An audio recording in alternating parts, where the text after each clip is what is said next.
ایک ہری پگڑی پہ عقلی دلائل دیا کرتا تھا میں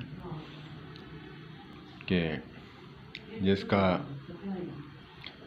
نقلی دلیل تو علماء دیتے ہیں، میں اس میں نہیں پڑھتا، لیکن عقلی دلیل کا ایک جائزہ ہے کہ جس کی آنکھ خراب ہوتی ہے ہری پٹی باندھتے ہیں، اور جس کا دماغ خراب ہوتا ہے وہ ہری پگڑی باندھتا ہے۔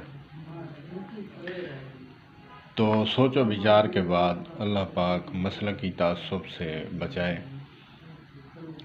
اس مسلکی تعصب سے ہٹنے کے بعد جب غور و فکر کیا، آپریشن کرنے کے بعد پٹی لگائی جاتی ہے چھاؤں کے لیے، تسکین کے لیے۔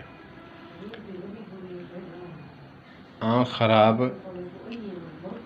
آپریشن سے پہلے پٹی لگائی جائے تب سمجھ آتی ہے، آنکھ ٹھیک ہو جاتی ہے تب اس کو چھاؤں دینے کے لیے پٹی لگائی جاتی ہے، وہ تسکین اور آرام دیتی ہے۔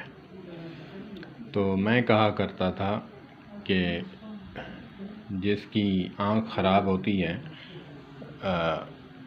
سبز پٹی باندھتے ہیں، اور جس کا دماغ خراب ہوتا ہے وہ سبز پگڑی باندھتا ہے۔ دلائل تو علماء دیتے ہیں، لیکن عقلی دلیل جو میں دیا کرتا تھا اور کچھ علماء بھی دیتے ہیں،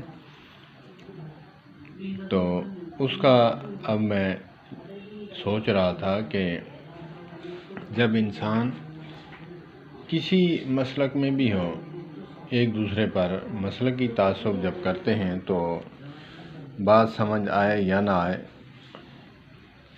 اس پہ دلیل ٹھوک دیا کرتے ہیں۔ ظاہراً تو بات ٹھیک ہے، لیکن اس کو غور و فکر کرنے کے بعد تب پتہ چلتا ہے کہ آپریشن کرنے کے بعد جب ٹھیک ہو جاتی ہے آنکھ، اس کو تسکین اور چھاؤں اور راحت دینے کے لیے وہ باندھتے ہیں، نہ کہ آپریشن سے پہلے۔